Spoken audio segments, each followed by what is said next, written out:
Dios me los bendiga, amados hermanos. Aquí el siervo Ariosto, un día más en el trabajo y tomándonos un tiempo para la reflexión del día de hoy. Y créanme que el Señor me inquieta mucho a seguir orando, a seguir clamando. Y recordemos, hermanos, que la vida cristiana siempre es una lucha. La vida cristiana es una lucha por la cual nosotros tenemos que enfrentar y tenemos que tomar una actitud correcta de valientes. No podemos ser cobardes alejándonos de enfrentar lo que Dios quiere que nosotros enfrentemos. Que no nos pase como los espías, ¿verdad? Que ya habían llegado a tomar la tierra y por el reporte de estas personas que habían ido a inspeccionarla, los demás se acobardaron y Dios tuvo que traer juicio y Dios los tiene que regresar otra vez 40 años en el desierto. Hoy, mis amados hermanos, amigos, familia que me ve a través de este medio, Palabra Eficaz, hoy quiero compartir una reflexión que le he puesto por título: Nuestros actos y decisiones tendrán consecuencias. Nuestros actos y decisiones tendrán consecuencias. Hace poco miraba las noticias y les repito, yo soy de las personas que veo noticias y para mí las noticias son un motivo de oración. Y es muy comentado en todos los noticieros de las redes sociales, en muchos canales se habla de la decisión del presidente actual saliente, Joe Biden, la autorización de misiles de largo alcance a Ucrania en territorio ruso. Obviamente que esto va a cambiar la situación y es una escalada más hacia una tercera guerra mundial. Y les repito, eso no es para tener miedo, hermanos. No estamos trayendo noticias, no somos un noticiero, simplemente estamos viendo la realidad que está aconteciendo hoy en nuestros días, pero también a la luz de la palabra de Dios. Y como creyentes, como hijos de Dios, nosotros ya tenemos que tener la paz y estar confiando que estamos en las manos de Dios. Yo quiero decirte algo, mi hermano, mi amigo, y yo sé que muchas veces se ha predicado mal. Te enseñan, ven a Cristo y no sufres. Ven a Cristo y se acaban tus problemas. Ven a Cristo y no te va a pasar nada. Y todas esas predicaciones positivistas y de prosperidad han sido una herejía, un virus, una bacteria dentro de la iglesia que ha corrompido la fe de algunos hermanos o de la mayoría. Y digo esto porque estar en Cristo no significa que Dios no permita el sufrimiento. El mismo Señor Jesucristo nos había dicho que estamos en el mundo y que en el mundo tendríamos aflicción. Jesús nunca dijo, oh, cree en mí y ya no vas a tener aflicción. Jesús nunca lo ha dicho, pero los falsos maestros de la prosperidad hoy en nuestros días lo han hecho y han hecho de las iglesias centros de entretenimiento, recreo y más que nada un pasatiempo donde tú ven a Cristo, da tu diezmo y ya eres el intocable. Yo siempre en mis prédicas me he opuesto a ese tipo de enseñanzas porque la palabra de Dios no nos enseña eso. La palabra del Señor siempre nos ha enseñado a enfrentar con valor. La misma palabra de Dios dice, someteos a Dios, resistid al diablo y él huirá de vosotros. No dice que tú huyas del diablo, dice que lo resistamos, pero antes de resistir al diablo se trata de someternos a Dios. Tenemos que estar sometidos primeramente a la voluntad de nuestro Dios y tener el respaldo del Espíritu Santo. Ahora, si la voluntad de Dios es que nosotros suframos, seamos quebrantados, si la voluntad de Dios es que seamos mártires, porque en la Biblia encontramos mártires, si la voluntad de Dios es esa para testimonio a las naciones, al mundo, al impío y permite nuestro quebranto para que las personas vean que por nuestra fe no tenemos miedo de dar la vida por nuestro Señor Jesucristo, eso va a animar a otras personas a decir, yo también voy a dar mi vida por mi Señor Jesucristo. Y claro que el Señor Jesucristo nos pide la vida. Dice que todo aquel que quiera salvar su vida en este mundo la perderá, mas el que la pierda por causa de mí y del Evangelio, ese la salvará. La Biblia es categóricamente clara y contundente. Tenemos que prestar atención al mensaje de la palabra y no a esos falsos profetas, aunque tú los veas que tienen iglesias llenas. Déjame decirte que precisamente porque son iglesias grandes y llenas, muchas de las iglesias pequeñas piensan que ellos tienen la verdad, pero déjame decirte que ahí ha entrado la apostasía y esa apostasía ha corrompido incluso a las pequeñas iglesias. Por eso tenemos que apegarnos a la palabra de nuestro Dios, que es la única luz que nosotros tenemos en este mundo. Lámpara es a tus pies mi palabra, la palabra del Señor, la palabra de Dios es lumbrera. Así que, amado hermano, yo te animo a que pongas tu mirada en la Escritura, y todo aquel que predica en un púlpito y que enseña, nosotros tenemos que tomar la actitud como los bereanos, corroborar todo lo que se está predicando a la luz de la Escritura. Entonces a mí me entristece todo esto que está pasando, y cuando cito esta situación de esta escalada, Dios tiene el control, hermanos, claro que sí. Si Dios permite librarnos, gloria a Dios, y si Dios permite que muramos, gloria a Dios. Este cuerpo tarde que temprano tiene que morir, este cuerpo tarde que temprano tiene que ir al sepulcro, a la tumba. Este cuerpo tiene que perecer porque es un cuerpo de pecado, como dice el apóstol Pablo: miserable de mí, ¿quién me librará de este cuerpo de muerte? Estamos en un cuerpo de muerte, pero gracias damos a Dios por nuestro Señor Jesucristo, que lo ha enviado, y en Él tenemos la vida eterna. Ahora, cuando estamos creyendo en Cristo, somos nueva creación, somos nuevas criaturas, tenemos la guianza, el Espíritu Santo morando en nosotros. Así que si este cuerpo se deshiciere, mi hermano, cuando venga Cristo lo restaurará, va a resucitar del polvo este cuerpo y lo transformará en un cuerpo glorioso, un cuerpo glorificado, un cuerpo hermoso a la semejanza de nuestro Señor Jesucristo. Así que, hermanos, nuestro temperamento, nuestro carácter debe estar en paz. Tenemos que estar en paz con Dios, y todo lo que acontece en este mundo no es para espantarse, no es para alarmarse, sino más bien hay que descansar en el Señor, pero sin olvidarnos de nuestra responsabilidad de ser luz, de influir, de orar, de instruir, de educar, de enseñar y también de vivir. Se trata de vivir, porque no es que te llenes de mucho conocimiento y no lo apliques, no lo vivas, no lo practiques, no des testimonio, porque también Dios nos va a pedir cuenta, Dios nos va a demandar.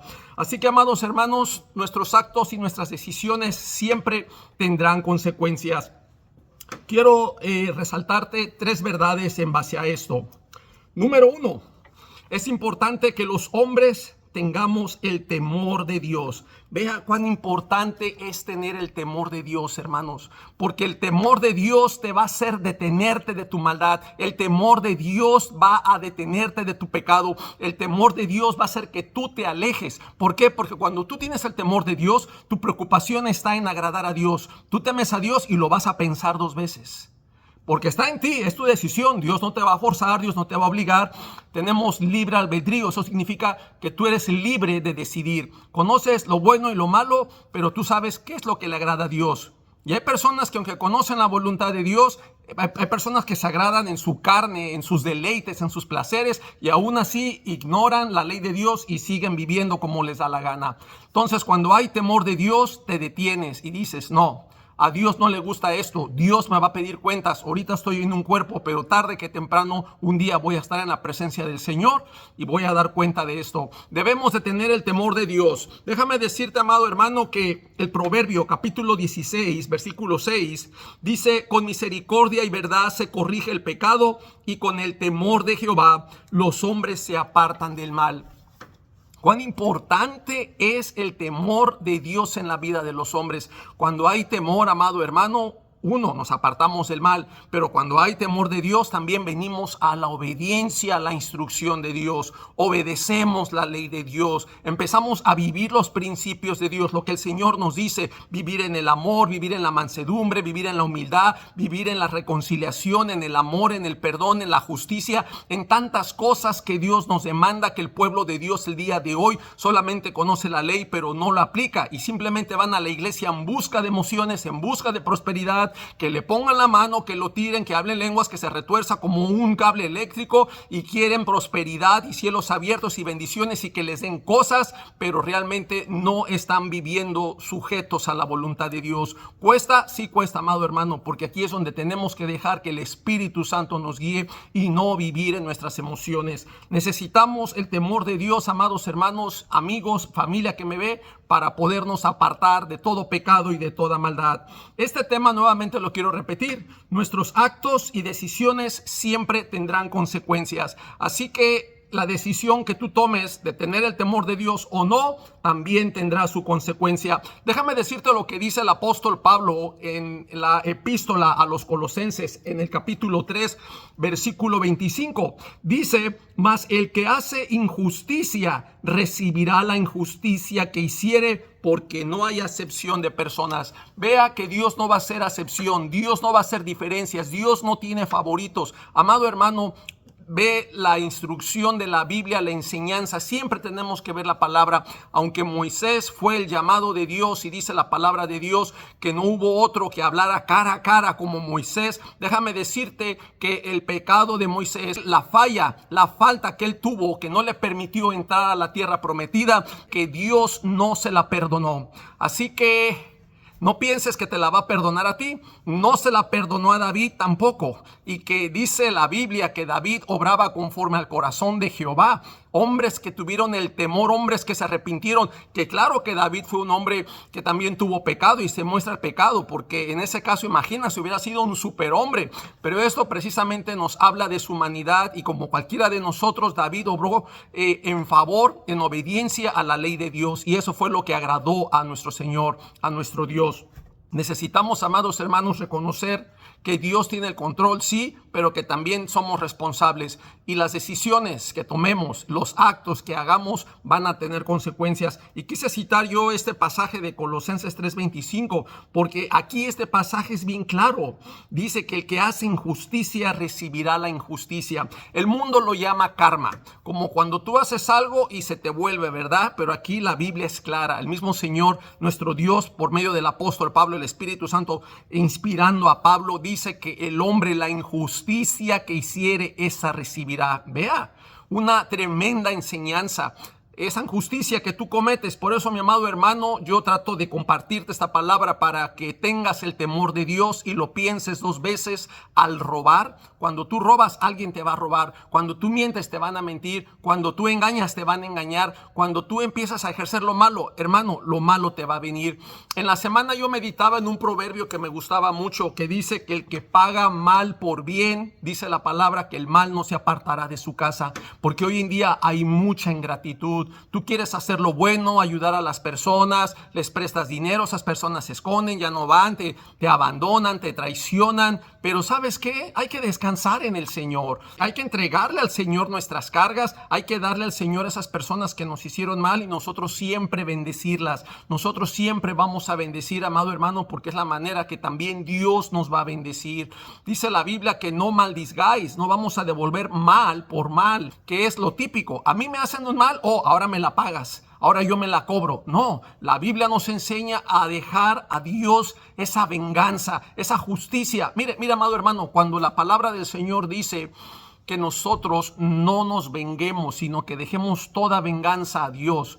Dice el Señor: mía es la venganza, yo pagaré. Déjeme decirle que la venganza de Dios no es solamente un juicio de carácter, de furia, de ira, de enojo, de castigar. No, más que eso, la venganza es el establecimiento de la justicia de Dios primeramente.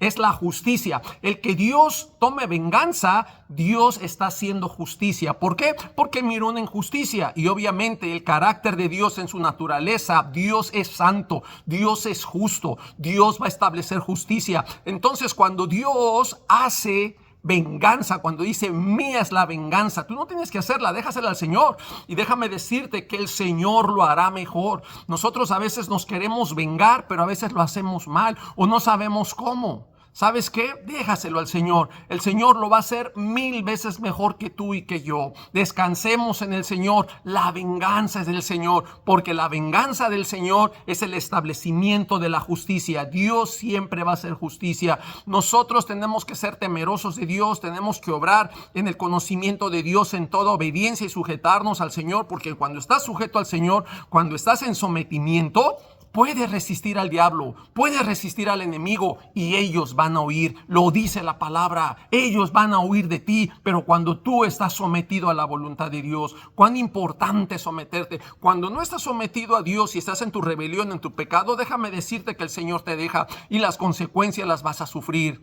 y vas a llorar, y es cuando vas a venir a clamar a Dios por el perdón, por restauración, porque te vuelva otra vez el gozo. Cuando David pecó, le dice: Señor, vuélveme al gozo de tu salvación. ¿Por qué? Porque el pecado te quita el gozo, el pecado te aleja de Dios. Es importante que entendamos eso. Todo pecado siempre nos va a traer el miedo, nos va a traer la duda, nos va a traer dolor, nos va a traer enfermedad. Pero cuando estamos sometidos en la voluntad de Dios, experimentaremos su gozo, su paz, su alegría, la tranquilidad. Es bonito, amado hermano, estar bajo la voluntad de Dios, y te lo digo por experiencia. Sométete al Señor. El Señor nos pide que vivamos en su amor, en su justicia. Hagamos la justicia, practiquemos el amor, la reconciliación, el perdón, el amor. Pero yo te animo a que siempre busquemos la paz del Señor. Dice: busca la paz y sígala. Sigamos la paz del Señor. Ese fue el punto número 1, verdad número 1. Y la verdad número 2, la Biblia nos enseña que Dios no puede ser burlado. Eso lo dice el apóstol Pablo en la epístola a los Gálatas, capítulo 6, versículo 7. No os engañéis, Dios no puede ser burlado, pues todo lo que el hombre segare, eso también segará. Vea que la Biblia nos enseña que Dios no puede ser burlado. Queremos ser más listos que Dios. ¿Y por qué digo esto, hermano? Y aquí es donde vuelvo. El punto 1 es tener el temor de Dios. El punto número 2, que Dios no puede ser burlado. Podemos ir a una iglesia, cantar, levantar las manos, sonreír y todo aparentar que está bien, pero fuera de esas 4 paredes llevamos una vida diferente. Llevamos una vida en nuestra carne, una vida en nuestro deseo, una vida en el enojo, una vida carnal. ¿Y sabes qué? Eso no agrada a Dios. La bendición no la vas a tener. Dios no te va a respaldar, porque tu vida solamente es una apariencia. En la iglesia eres cristiano y te ríes, sonrisa colgate, abrazas a todos, brincas, saltas y hablas de tu amor y tu testimonio y que Dios está contigo. Pero cuando sales de ahí, yo he conocido personas, y me voy a reservar nombres para no incomodarlas si me están viendo, pero que los domingos se dan una emborrachada buena. Maltratan a la esposa, la maldicen, a los hijos, no los bajan de tontos.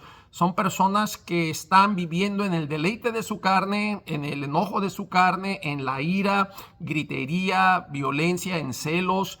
Y todas esas cosas de la carne, como dice la palabra del Señor, tenemos que hacerlas morir. Tenemos que hacerlas morir. Dios no puede ser burlado, amado hermano, amigo. Dios no lo podemos engañar con palabras. Acuérdate que Dios, dice la palabra, que Él mira nuestros pensamientos, conoce nuestro corazón. Dios sabe, somos cartas abiertas. Imagínate, Dios te escanea todo. Dios sabe lo que tú piensas. Dice la misma palabra del Señor que todavía no hemos dicho la palabra, todavía está en la lengua, y la palabra de Dios dice que Él ya conoce la palabra que vamos a decir. Dios no puede ser burlado. No juegues con Dios. Hay personas que se les ha hablado del amor de Dios en Cristo, se les habla del arrepentimiento, se les habla, pero el amor hacia el pecado, hacia el deleite, hacia lo malo es tan grande que no quieren sujetarse a Dios, no quieren creer en Cristo. Oh, es que estoy demasiado joven, ahorita pues quiero divertirme, quiero seguir bailando, quiero ir a las discotecas, quiero andar con novias, quiero disfrutar. Ya cuando esté más viejito, ya voy a empezar a ir a la iglesia, ya me voy a portar bien, pero ahorita quiero disfrutar mi juventud, quiero conocer, quiero ir a bailar, Entonces hay personas que así lo miran, que ahorita en esa juventud quieren darle, como decimos los mexicanos, ¿verdad?, rienda suelta a la hilacha, y queremos hacer y deshacer, pero ya cuando estemos entrando en una vejez, pues ya me voy a portar bien, ya cuando esté viejito, pues ya voy a ir a la iglesia, ya que me den los santos óleos. Pero esta es una actitud completamente errónea y negativa, porque yo te puedo decir, en el tiempo que estás viviendo en tu pecado, ¿qué te garantiza que vas a vivir mucho tiempo? ¿Qué tal si en el momento que tú estás en el pecado con otra mujer y emborrachándote, y sales de ahí todo borracho y te atropella un carro y te mueres? ¿Qué pasa si mueres en tu pecado? La Biblia es clara, te dice que tú vas a ir al infierno, al lago de fuego. Déjame decirte que si tú no aceptas a Jesucristo, no tienes el pasaporte, no tienes tu ticket a la eternidad. Es importante enfatizar que Jesucristo es la vida, Él es el camino, la verdad y la vida. No hay más opciones, no hay, como dice la canción de La Bamba, una escalera muy grande hacia el cielo que te lleva. No hay más camino. Jesús No es una opción entre varias para que tú escojas. No es un camino. Jesús es el camino y es el único camino que te conduce a la salvación. Así que arregla tu vida, arrepiéntete y conviértete y dile al Padre que aceptas a Jesús como Señor y Salvador, y el Espíritu Santo te será dado, el cual será ese sello de nuestra redención. Así que yo te animo a que tú abras tu corazón y reconozcas a Jesucristo como tu Señor y Salvador personal de tu vida para la vida eterna. Estamos viviendo en un cuerpo que tarde o temprano vamos a abandonar, vamos a dejar, tenemos que morir. Déjame decirte que la seguridad que tenemos aquí en este mundo, la seguridad que tenemos, ¿sí? Número uno es en el Señor Jesucristo. Fuera de ahí no hay más. Y la única seguridad, aparte de Cristo, que hay en esta tierra es los taxes. Vas a pagar taxes, ¿sí? La muerte y el trabajo. Tienes que trabajar. Tenemos que trabajar. Mientras estemos en un cuerpo hay que trabajar. Si no trabajas, no comes. Y a pagar taxes, que eso es de ley en esta vida, en esta tierra. Y la muerte es segura. No es de que nos vamos a escapar de la muerte. No, estamos caminando hacia allá. Ahorita tenemos, yo lo llamo como periodo de gracia de vida. Estamos viviendo por la gracia de Dios. Cada día Dios nos da un presente, un día nuevo para vivir. No sabemos cuándo va a ser el último día de nuestra estancia en esta tierra, porque tenemos que morir. Esa es una realidad. Vamos a morir.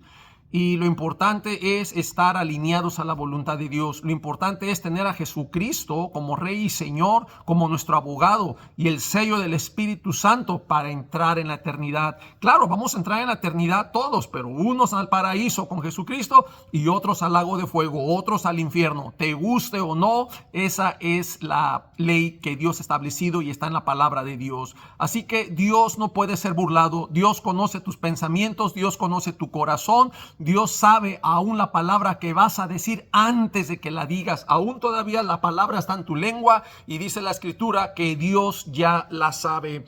Y verdad número 3, amados hermanos, las consecuencias siempre serán el resultado de nuestros actos y decisiones, sean buenas, sean malas. Siempre habrá consecuencias, ya sea beneficiosas o ya sea trágicas.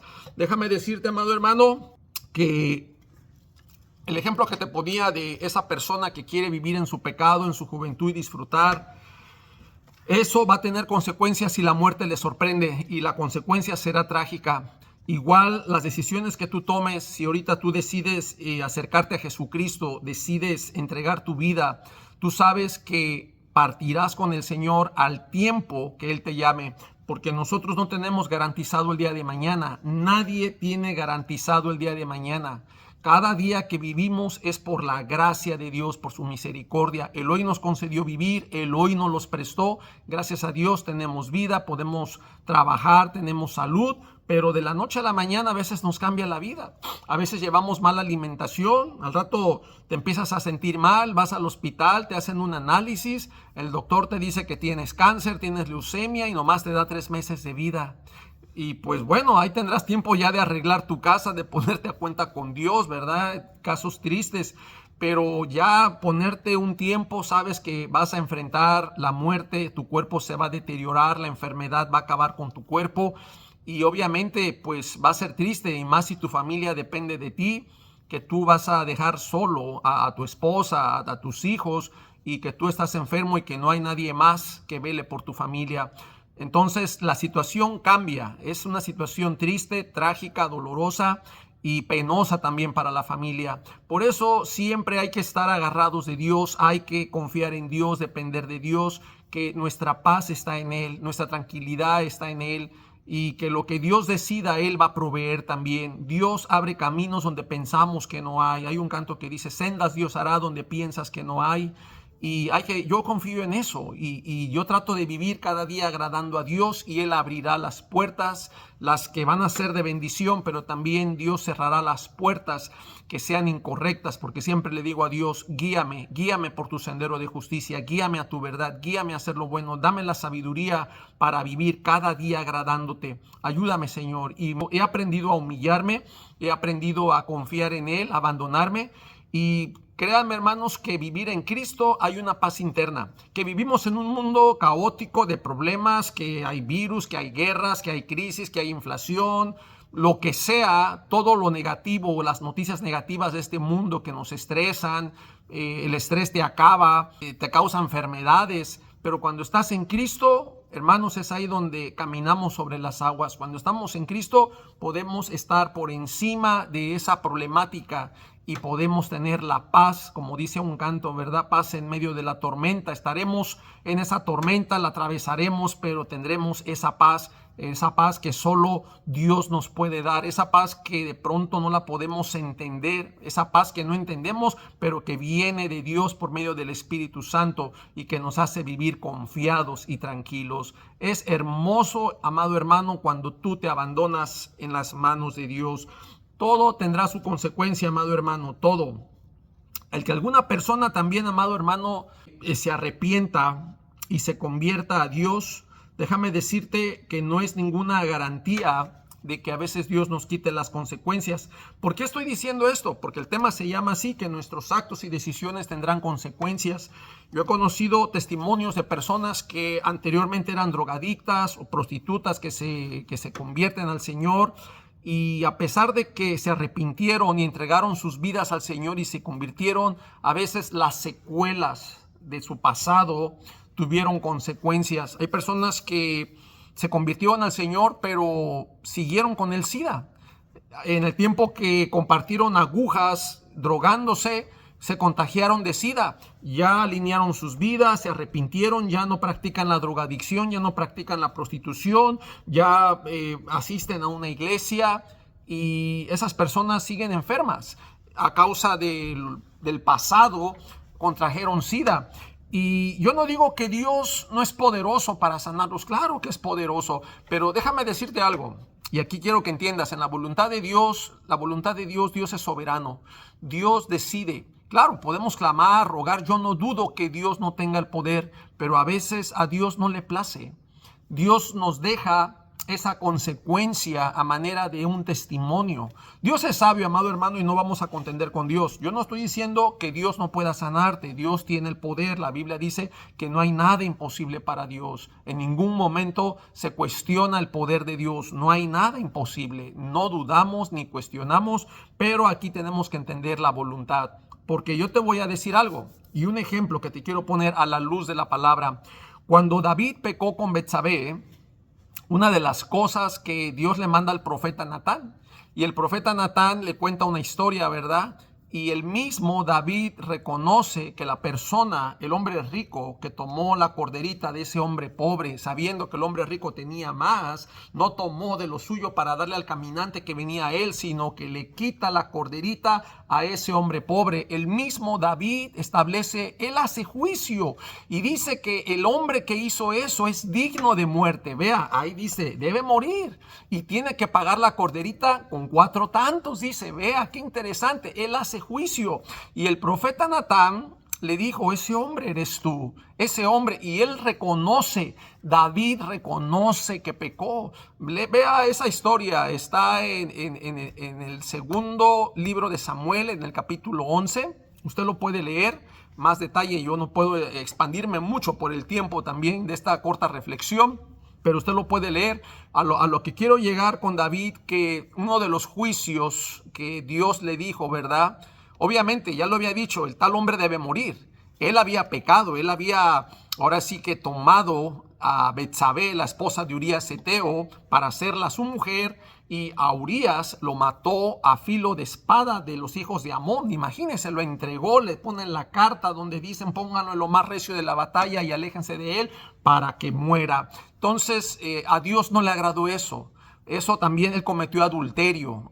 David cometió adulterio porque Betsabé estaba casada con Urías Eteo. Lo que hizo David no fue agradable a Dios. Y vea que aunque David se arrepiente, ¿sí?, Dios no le quita las consecuencias, no se la quita. David tenía que morir, pero Dios lo perdona porque el profeta Natán le dijo, Dios ha remitido tu pecado, no morirás. Ahí ya le dice, no vas a morir.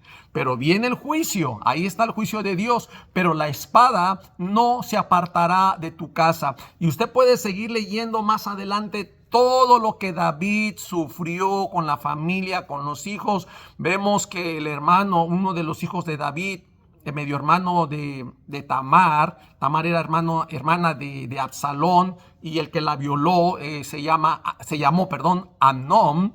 Y vemos que comete la violación. Al rato Absalón se venga, mata a su hermano. Y vemos que después Absalón se subleva, le da una persecución a David. Luego vemos que después a Adonías le quiere dar golpe de estado. Vemos que la espada no se apartó de la casa de David. Y quiero que entiendas que si David se arrepintió, ¿por qué Dios no lo perdonó del todo? Porque, David, ya reconociste, Dios es poderoso y Dios te va a quitar todo eso. Ya no te va a pasar nada, porque tu corazón es como el corazón de Jehová, ¿verdad? Entendamos esto, que las consecuencias Dios a veces no las deja. ¿Tiene el poder para quitarlas? Sí, no digo que no, pero generalmente, hermanos, siempre hay consecuencias. Por eso es importante tomar las decisiones correctas. Por eso estoy haciendo esta reflexión, porque si a David Dios no se la perdonó, ¿qué te hace pensar que te la va a perdonar a ti? Y volvemos a lo mismo. Hoy en día se predica una mala teología donde no, es que somos los escogidos de Dios, somos los intocables, ya Cristo lo pagó, Cristo ya murió, ya a nosotros no nos toca nada. Hermanos, cristianos están muriendo en la guerra, cristianos han muerto de COVID, cristianos han pasado aflicciones, cristianos ahorita están siendo perseguidos en países donde no se deja predicar el evangelio. Usted puede entrar a un sitio que se llama Puertas Abiertas, en inglés se llama Open Doors, y precisamente están dando información de los misioneros alrededor del mundo que predican la palabra, que van a países hostiles donde hay un rechazo hacia el evangelio. Y es triste a veces las historias que uno mira donde machetean a machetazos, matan al pastor, a su familia, sentados en la mesa, llegan, los matan, los decapitan, y hay una persecución. Y claro, gracias a Dios, aquí en Estados Unidos no estamos viendo esa escala grande, atrevida, fuerte de persecución, aunque hay una persecución ideológica, sí la hay. Sabemos que la verdad de Dios no tiene cavidad en el pecado, en las personas que se complacen con la maldad. Por eso somos responsables de dar luz. Por eso Dios también nos puede usar, como usó a Juan Bautista, mártires de la palabra del Señor para testimonio. Y precisamente habrá mártires como Esteban, quien murió siendo apedreado, como Jacobo, que fue traspasado a filo de espada, como Antipas, el siervo fiel en Apocalipsis, el siervo que fue muerto. Entonces Dios permite mártires precisamente para que las personas vean nuestra fe en el Señor y que no dudamos en ningún momento de dar nuestra vida por serle fiel y agradar al Señor. No importa que tengamos que morir, que tengamos que sufrir, que nos corten la cabeza, tenemos que aprender a poner nuestra fe en nuestro Señor Jesucristo, que Él nos va a resucitar, que Él nos va a levantar y que no vamos a tener temor de lo que nos pueda pasar en este mundo. Así que, amado hermano, tenemos que meditar. Piensa, amado hermano, que todo tiene consecuencias. Piensa, amado hermano, medita que las decisiones y los actos que tomes hoy en la actualidad van a tener consecuencias postreras, consecuencias futuras. Así que aprendamos a vivir agradando a Dios. Alinea tu vida, acércate al Señor, busca el consejo. Yo te recomiendo, cuando leas la Biblia, yo te aconsejo que comiences con el Nuevo Testamento. Muchas personas comienzan con el Antiguo y luego se enredan con la ley, empiezan a guardar el sábado, quieren la circuncisión. Eso no aplica a nosotros. Pablo dice que la circuncisión ya no es en la carne, sino en el corazón. Así que cuando creemos en Cristo, nuestro corazón es circuncidado con la llegada, la presencia del Espíritu Santo a nuestra vida. Así que, amado hermano, yo te animo a que tú recapacites, medites, léete el Nuevo Testamento, la obra y vida de Jesucristo, el testimonio, el libro de los Hechos, la expansión del Evangelio a través de los apóstoles siendo guiados por el Espíritu Santo, la obra de nuestro Señor Jesucristo, las cartas del apóstol Pablo después, ¿verdad? La doctrina, que podamos conocer la palabra de Dios y empecemos a vivir como a Dios le agrada. Así que, amado hermano, por último te quiero decir que tenemos que meditar, tenemos que reflexionar, tenemos que ser personas sensatas, tenemos que ser personas sabias, tenemos que ser personas que ya no vivimos para nosotros. Como creyentes ya no vives para ti, como creyentes vivimos para Cristo. Y eso es lo importante. El tiempo que nos resta en esta vida, en este mundo, dadas las circunstancias finales que estamos viviendo tiempos finales, estamos viendo tiempos peligrosos, tiempos de apostasía, tiempos de engaño, tiempo de traición, tiempo de crisis, tiempo de guerras, principios de dolores. No es para espantarnos, no es para que tengas miedo y no es para ser trágicos, es para afirmarnos en la la roca, en nuestro Señor Jesucristo, y enfrentar con valor esta lucha mientras estamos en este cuerpo, hasta que nuestro Señor Jesucristo venga por nosotros y estemos en su presencia. Cuando estemos con Él en la presencia, todo esto, amado hermano, será cosa del pasado, porque en la presencia del Señor tendremos un gozo eterno. En la presencia del Señor ya no habrá más llanto, ya no habrá más dolor, ya no habrá más tristeza, ya no habrá más enfermedad, ya no habrá más muerte, ya no habrá más separación. Estaremos en un eterno gozo en la presencia del Señor. ¿Vale la pena sufrir por Cristo? Sí. ¿Vale la pena morir por Cristo? Sí. Así que, amado hermano, yo te animo, sigue adelante, la mirada en Cristo, y que el Señor te bendiga. Amén.